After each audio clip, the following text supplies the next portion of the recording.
What's going on, YouTube? Metal Complex here, and today I've got a new and exciting knife to talk about with you guys. This is the CRKT Seismic. This is a very large knife, very new knife, and the thing about it that's really interesting is the locking mechanism. It's called the deadbolt lock, and it's actually actuated right here. You push down like a button and it closes. CRKT, I don't know when exactly they debuted it. It was pretty recent. But people have already reviewed this a little bit. I'm a little bit late to the game, but this knife was provided by the manufacturer to the pass-around group that I'm involved with. It just arrived here, so I appreciate that.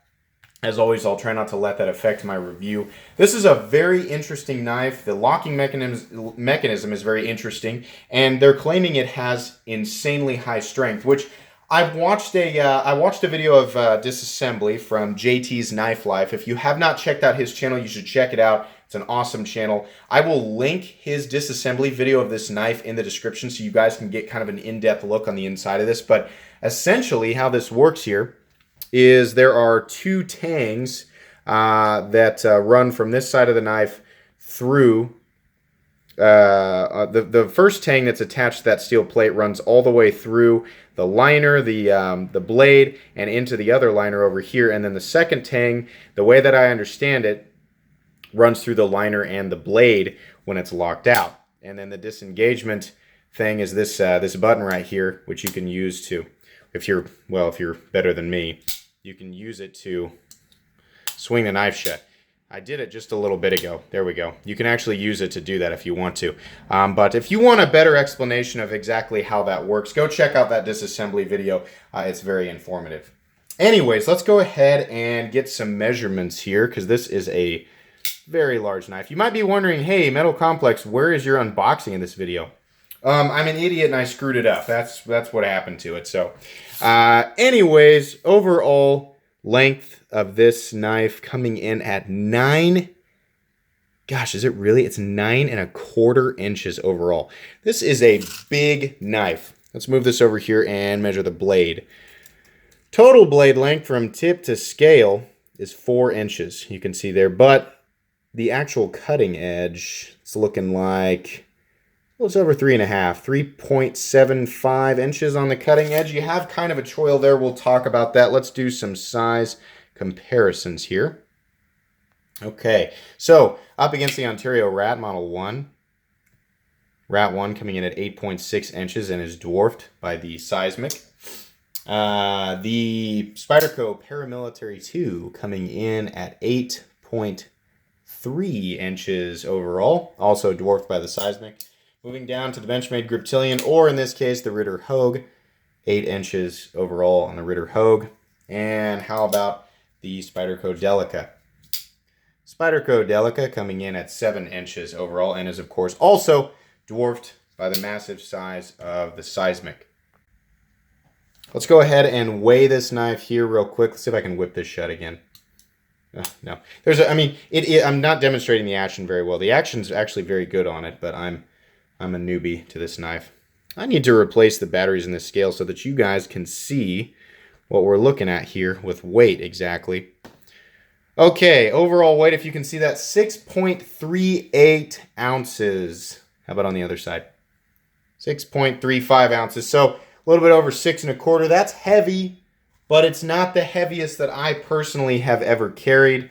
So I don't know. You know, for the size of this knife, it's not that bad. There's definitely, you know, like I think of like lightweight large knives in this size category. I think of knives like the Microtech SOCOM Elite. That's definitely a really good knife for, you know, how much blade you're getting for the weight. It's like 5.25 ounces. So this is an ounce more roughly than the Microtech SOCOM Elite, however you want me to pronounce that. I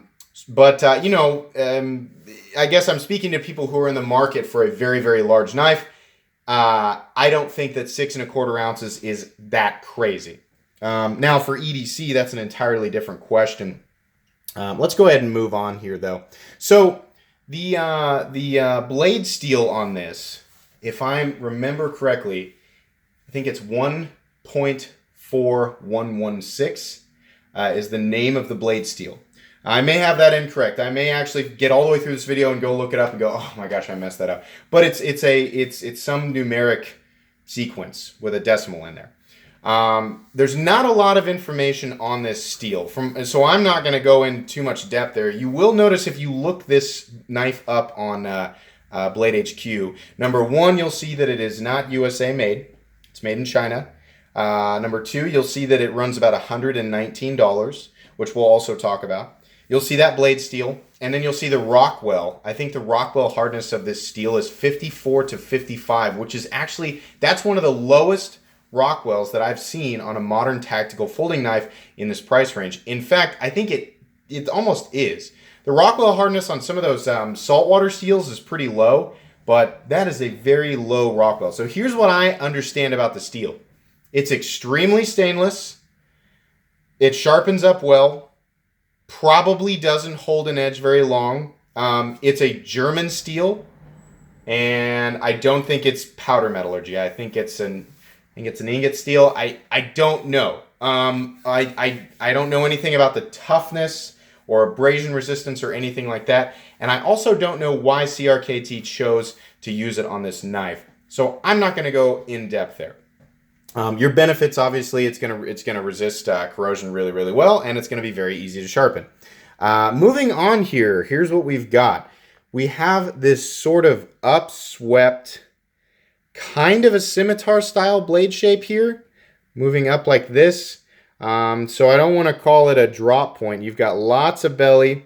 You've got a flat here that carries out about 80% the length of the blade.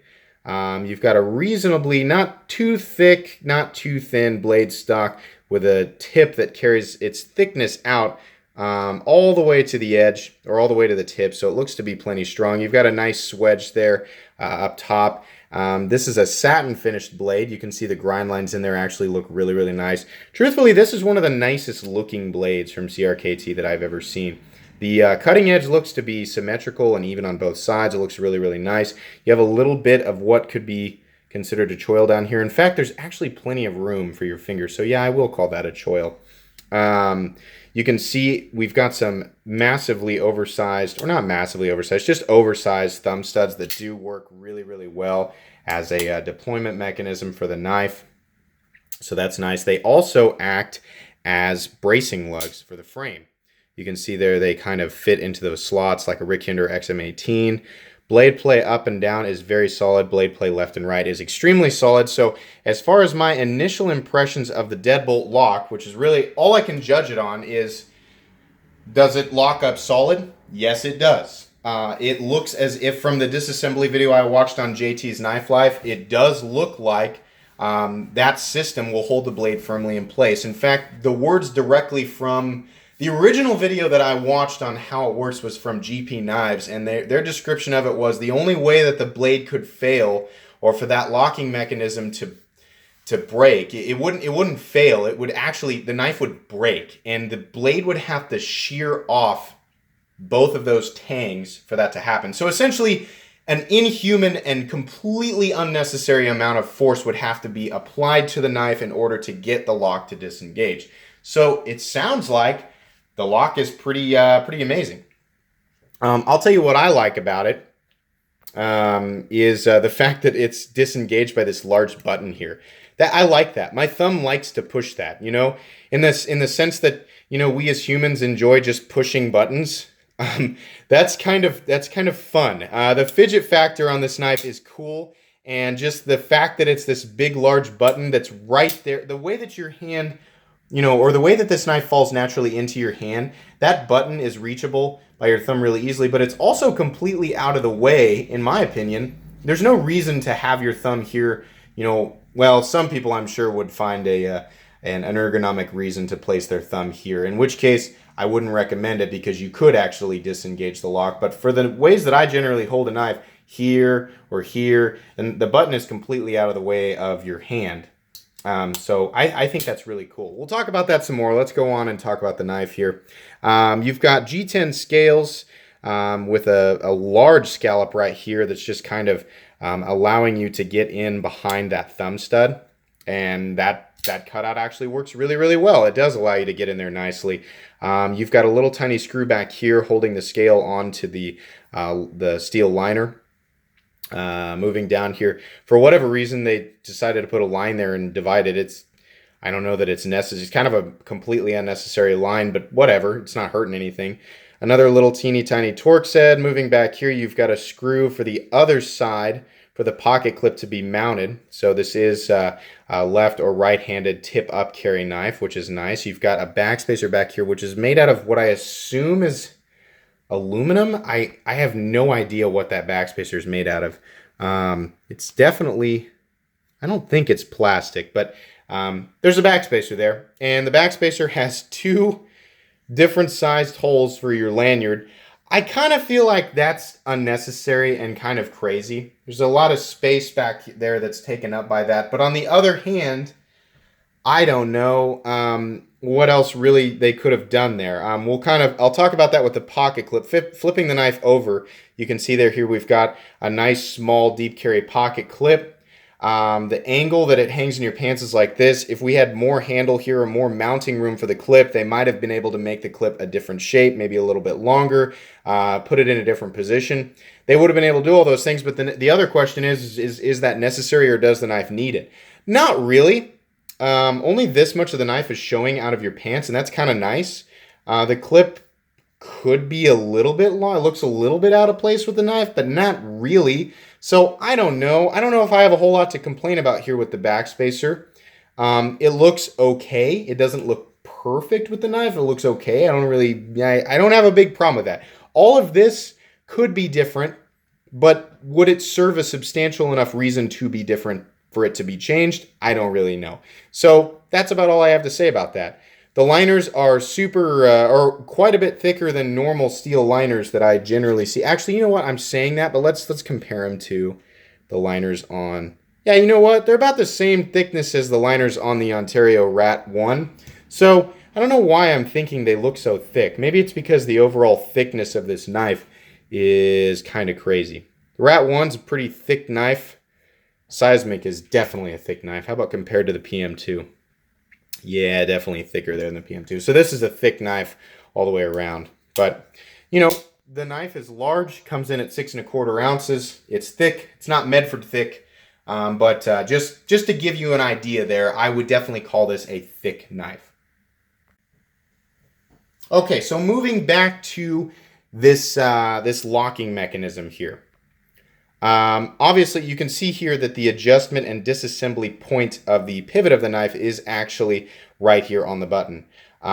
There's minimal resistance here. There's a little bit of a click. I guess you could call that a little bit of lock stick. It doesn't take much pressure to disengage it, though. And I just love, number one, I love the way that it looks. I generally don't like oversized pivots, but I love the way that this looks, and I love the way that that button feels on disengagement. You don't have to push it too hard to get the knife to disengage, but hard enough where you can see the depth of it, the point of disengagement. It's deep enough to where if you accidentally did run into it, it's not going to immediately disengage the knife. I'm pushing it down a little bit here, and the knife is not disengaging. You have to push it all the way down to disengage. Really like that. Number two, really like the shape here of the flipper tab, and I guess the angle that I'm pushing to get it to deploy. This knife, as far as I can tell, is running on phosphor bronze washers, or maybe a combination of phosphor bronze and nylon. You know how some knives do that. I don't know. I wasn't paying it. I should have been paying attention when I was looking at the disassembly, but I was so curious about the locking mechanism that I forgot to look. I think it's phosphor bronze, or a combination of phosphor bronze and nylon. Getting a light down in there, I was able to see the reflection of what looked like phosphor bronze, so I think that's the case. But anyways, back to the flipper tab. The angle and the shape of the flipper tab is great. It's not crazy obtrusive, you know, when it's compared to the overall size of the knife. And man, the action is awesome. And like I said, you've got that fidget factor, being able to swing the blade back into place after you've flipped it. I really like that. I really like the sound that it makes when you flip it. Bam. The detent is nice. I'll show you here. I would say medium heavy to heavy. But because of the rounded angle of the top of this, there's no sharp thing to run your finger into when you're flipping it. your finger lands right behind the jimping that's on the blade. So the landing zone after you flip it is right here. It's nice and smooth. There is, I didn't mention that, there is jimping up top, making this ergonomically, it feels pretty good. It's a little bit sharp right there, I will say. When you're really bearing down on it, where your finger falls naturally into that scallop, that little corner right there could do, they do well to just touch that up a little bit. But other than that, though, I can't say that there are too many other hot spots. At least in my hands, it doesn't feel like there's anything that's, super obnoxious about that. So I don't really have a problem. I love that you can choke up a little bit on it. I honestly really like the blade shape. I generally am not a fan of the swept up, the upswept tip, whatever you want to call this blade shape. It's nice. Personally, I would have liked to see just more of a regular drop point on this blade, but they're trying to do different stuff, because we've got a million bajillion drop point flipper knives in G10 on the market. So the nice thing about this knife is the locking mechanism is different. It's got a recognizable and functional shape. The blade is certainly going to be able to cut. In fact, you know what? We didn't do the cutting test. Let's do that. I want to test this edge. So, as usual, this cut test is not meant as a definitive cutting test. Essentially, it's just a way for me to give you an example of the edge right out of the box versus the universal standard of sliciness, the PM2. So what I do is I take a pass with the PM2 first, and then a pass with the knife in question, and I compare the two and tell you what I'm feeling. PM2, slicey as ever. How about the Seismic?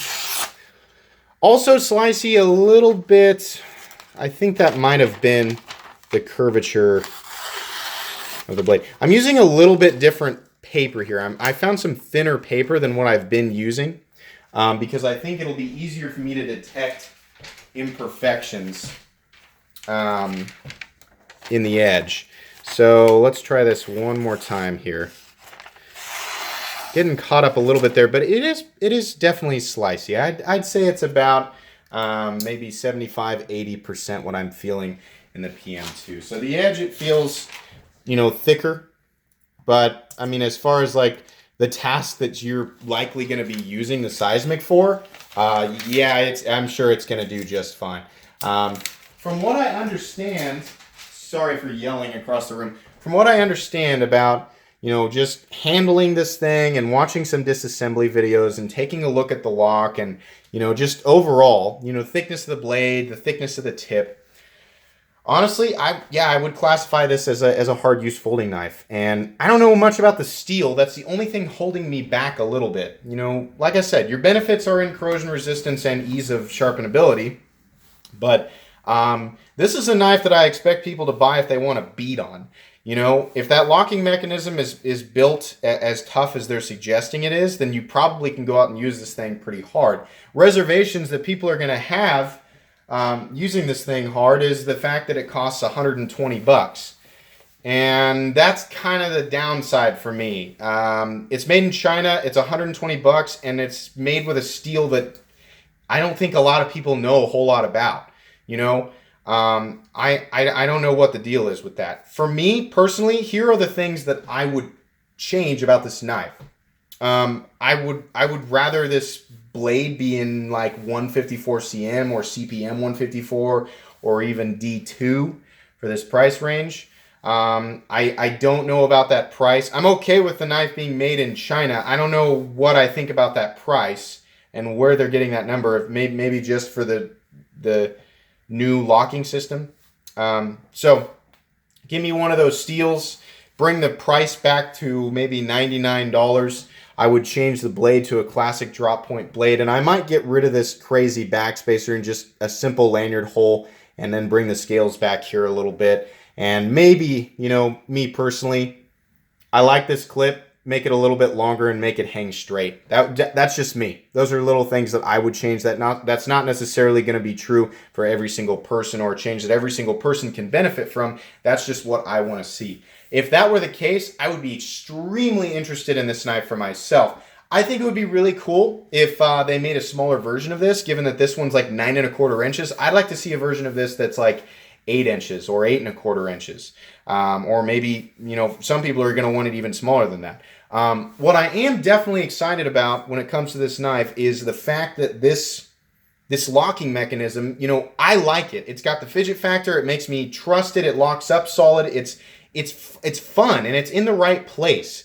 And it fits my thumb, and it just, I don't know, it's kind of got that good melty feeling that I like to, you know, when a new mechanism on a knife that's foreign to me seems to work and seems to feel natural, you know, a lot of things click into place in my brain, and I like that. So I hope that we see this mechanism on models moving forward from CRKT. And on top of that, I hope they start using steels that, you know, the knife community kind of collectively views as better than what we generally see on CRKT, which is, I think they use a lot of AUS-8 and they use, you know, some other weird stuff. But, you know, on their Pilar, they've got a version of it in D2, so I know, you know, they're capable of using steels like that. I don't know. I'm not trying to tell CRKT how to run their business. That's just what I'd like to see. And some of you are going to agree with me and some of you aren't. The fact of the matter, or the end result of this video, or my final conclusion on this knife is, this thing is super cool. I cannot recommend it to every single person for EDC. Number one, because it's huge. Number two, I don't know a whole lot about that steel. And number three, given the first two facts, I don't know that I would tell people like, yeah, you know, if you've got $120 to spend, this is the knife you should go after. It's interesting. If you have the money and you're interested in taking a look at this knife, I don't think you would be making a bad purchase decision. And I think you'll really, really like it. But that's kind of where I'm at on it. You know, it's not 100% something that I would recommend, but it's interesting. Maybe you should take a look at it if you like how it looks. One other thing that I want to point out that I had almost forgotten about, I'm hoping that one of you watching has this knife and you are sitting there playing with it while you're watching this video. Hopefully you can tell me in the comments section if this is supposed to be this way. I don't know. So, I mean, it might be because of how this new locking mechanism works, but see how this scale's like pushed out right here and there's this gap? I feel like that might be a fit and finish issue, or it's not pushed down all the way. This isn't my knife and it's going to go to some other reviewers, so I don't really want to mess with it or, you know, take anything apart. But a small part of me thinks that it might be making room for something on the inside of this pivot and it just has to be that way. In which case that kind of stinks because it seems like a trap for dirt and debris. But another part of me thinks it's probably just a fit and finish flaw, or the scale's not pushed down all the way and there's something keeping it from being pushed down. So if that's how it's supposed to be, let me know. Or if yours looks different and everything looks seamless and there's not a gap in there, also let me know. I'd like to know. But that is pretty much going to do it for today's video, guys. That's everything that I can possibly say about this knife. Really, really interesting. Love that locking mechanism. Hope that we see more of that from CRKT. But anyways, if you enjoyed this video, please leave a like. If you'd like to check out my other content, I do, of course, have lots of videos of knives that are either expensive or inexpensive that I do or don't like. So please check those out. And if you enjoy all my content, then please subscribe to my channel. If you're new, I like to do knife overviews, knife reviews. I like to do unboxings. I like to do battles between popular models. I like to do top 5s, top 10s. I have a few things that you know, my wife and I like to do. So, you know, check out some of my playlists, check out a lot of that stuff. I upload 5 to 10 times a week and I am very enthusiastic. So if that sounds like your cup of tea, then you might really enjoy my channel. For those of you who have been subscribed for a long time, if you're enjoying my content and you'd like to support me, you can follow the link in the description to my Patreon account and you can support me any way you see fit. It would absolutely mean the world to me. But anyways, guys, that's going to be pretty much it for today's video. Thanks for watching and have a great day.